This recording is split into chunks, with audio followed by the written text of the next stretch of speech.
afternoon, everyone. This is Allison from Fanshawe Pioneer Village. Today we are at the London Brewery. This is one of our replica buildings here at the Pioneer Village, and this replica was built by the Labatt Corporation in 1967 as a centennial project. It was very labor materials from the time period, from barns, buildings, things like that, in order to make sure that their replica of their original brewery looked as authentic as possible. Now, you might think that when we go inside and when you visited this building, that the equipment that's in there doesn't really seem like a turn-of-the-century brewery, and that's because it partially isn't. Our brewery here is replicated off of the original London Brewery, which was opened in 1828 by Mr. Bulkwell. He opened it and did very well. He actually was able to produce up to 400 barrels of beer a year, but most of those barrels actually went to supplying his own taverns. So he kind of cornered his own market. He made sure that he had both a place to sell his beer that he made at his brewery, and also had a place to make sure that he always had a consistent location to be selling it from. So worked out really well for him.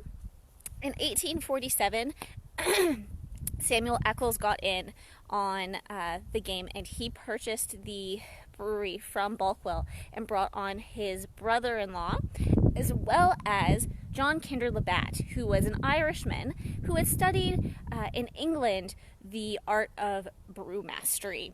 So he is the one that most people think of when they think of brewing here in London, but by no means was the London Brewery and later the Labatt Brewery the only brewery here in London. There were a whole bunch of them. But today we're going to be talking about this one here. So in 1853, so about 6 years or 7 years after John Kinder Labatt joined in with Samuel Eccles, he actually purchased the London Brewery from Eccles and became the sole owner. He was able to make this a thriving business. He was able to produce up to 4,000 barrels of beer a year, which was a lot at that time. If you remember, Bulkwell was only able to produce 400 probably 20 years before, and at that point the process hadn't really changed too much. So in 1853, John Kinder Labatt purchased the Labatt Brewery. He changed the name, purchased the London Brewery and changed the name to the John Labatt Brewery. We're going to go inside now and we're going to take a little look around. So let's just flip this video. You don't necessarily want to look at me when we're exploring. That's not necessarily going to show you the things around here. Obviously, we have a ramp here for accessibility issues. Now, when you come to the all of this stuff in connection issues, guys. But like most things right now, we are shut down for winter, and all of our benches and things are stored in the brewery because it's a nice big open space. Since in a brewery you need lots of space in order to operate. So we're going to go someplace that most people don't get to go anymore, and that is upstairs at our brewery. First, I will point out this would have been your stove to get heat going into your kettles that you might see when we're up top. So I'm going to have to make sure I hold up my skirt really high. Good thing there's no other pioneers here to see my shameful ankles as I walk up these stairs. So here we are going up the stairs. This used to be available for people to come and visit when they were at the Pioneer Village. Obviously, for safety issues, we don't do that anymore. And you can tell it has been the winter, so there are spider webs and things like that and cobwebs. But obviously, every year we go and we take care of all of those and brush them all away. So here we have the reservoir. There's a pump here. You can see that we have some troughs that would put the water down in. Down next, that barrel is for the mash. So you need to make sure we're going down some steps. I'm going to focus on that while we're going down. Here we have our barrel for the mash. You can see that there is a pump here. So boiling water from this kettle here would be pumped into the mash in order to make sure that it was processing properly. Down.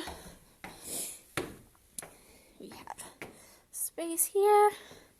Again, here's our kettle.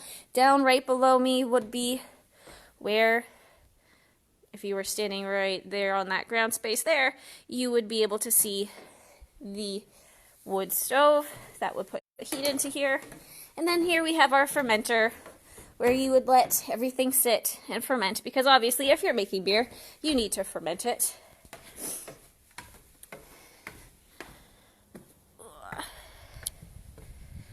So, as I mentioned, John Kinder Labatt purchased the brewery in 1853.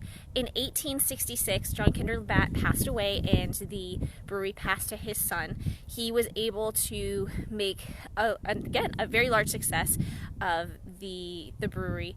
In 1876, they actually received the silver medal at Expo for their pale ale. So did a very good job there. In the early 1900s, 1907 and 1911, the brewery first unionized and then was incorporated as John Labatt Limited. Then, unfortunately, in 1916, 11 years of struggle occurred and brought a lot of problems for the brewery through the problems of prohibition, when everyone was not allowed to drink, and so a brewery obviously was not going to have much success. So there was 11 years of struggle. But Labatt Brewery was obviously able to make it out of those turbulent times and was able to continue to establish itself as one of the premier breweries in Canada, because by that point the railway was in place, there was a lot more markets opening up within Canada, so they were able to sort of corner those markets and survive those 11 years and come out very strong.